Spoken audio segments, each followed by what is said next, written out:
Oh man, where do I even begin with the Ubermacht Revolter? This thing, this I think is the reason why everyone gets upset with the drip feeding.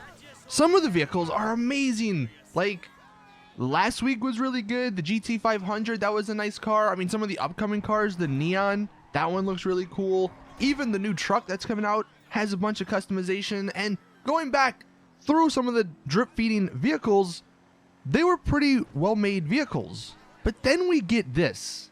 First off, it really shouldn't even be called Ubermacht. Ubermacht in-game is for BMW, but this is based off of a Cadillac, which goes under the Albany brand. So like right off the bat, they, I think, got this car wrong. Now, I do want to start this video by saying I'm not calling this car bad, but it's definitely not good.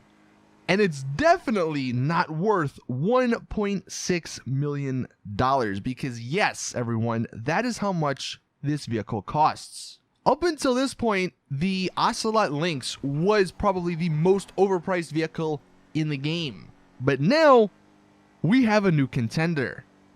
The Ubermacht Revolter. With upgrades, it's going to cost you around $2 million. That is the price of a top-end supercar. So what do you get?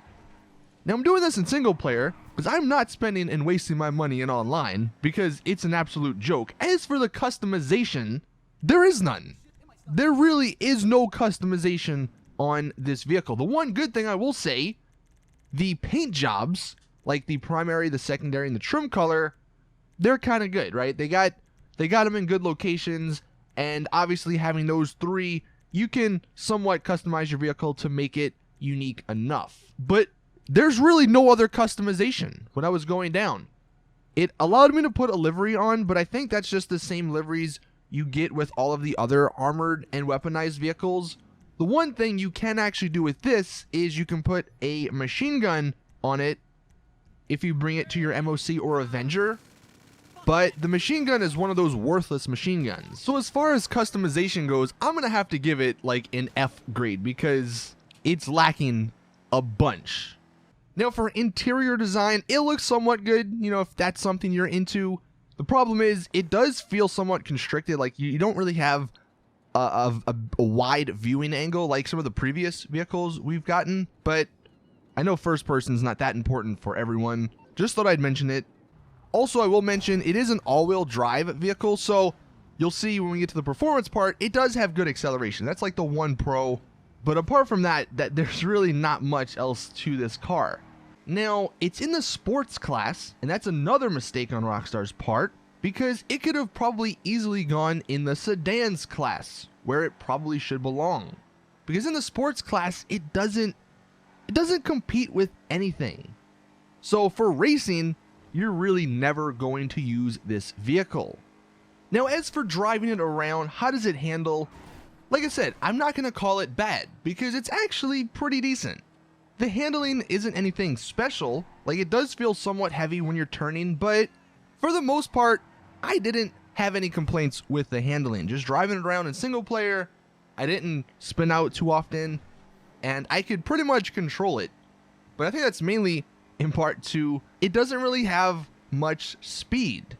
As for the top speed, I believe it caps out around like 112, 113 miles an hour. Sometimes you may get it to go a tad bit quicker if you hit, a bump or two, but 112 miles an hour for the top speed, that's not good for a sports vehicle because like I was saying, some of the other sports vehicles are much, much faster.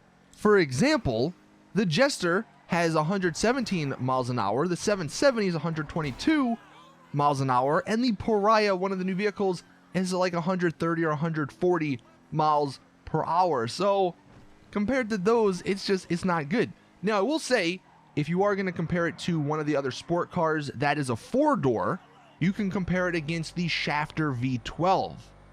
Now compared to it, the Shafter V12 actually does have a higher top speed, only by a little bit, but I will say compared to the Revolter, it takes a little bit longer to get to that top speed in the Shafter V12, only because the acceleration isn't anything special on it. So if you're going to compare a 4-door car to another 4-door sports car, then I think that's probably your best comparison. They are the most similar vehicles. But we'll come back to that let's talk about the performance. So on the right, we're going to have the Shafter V12 fully upgraded. On the left, we're going to have the Revolter, obviously. Now, just in this airport testing, obviously this just tests really the acceleration and a little bit of that top speed. You'll notice, and you can use the buildings on the left as reference, but you'll notice that clearly the Revolter starts off much, much better, and that's to be expected. But the Shafter V12 actually catches up in the end, and it's really noticeable in this second one. The Shafter V12 will actually hit the airport fence before the Revolter. So while the Revolter has that good acceleration, the Shafter V12 does beat it if you're just doing a straight line. Now, for races, like I said, if you really want to race in these sort of vehicles, for ones that have more corners and stuff, the Revolter will be a little bit better. But if you're doing, let's say, a stunt race, the Shafter V12 will be much better.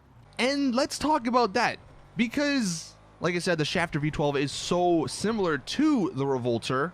I thought it would be an alternative, right?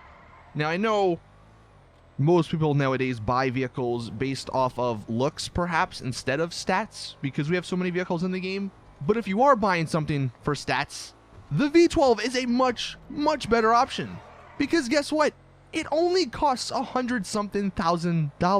Just think about that. You have a car in the game that's $100,000 or $160,000, and it is just as good, if not better, as a vehicle that came out that's $1.6 million.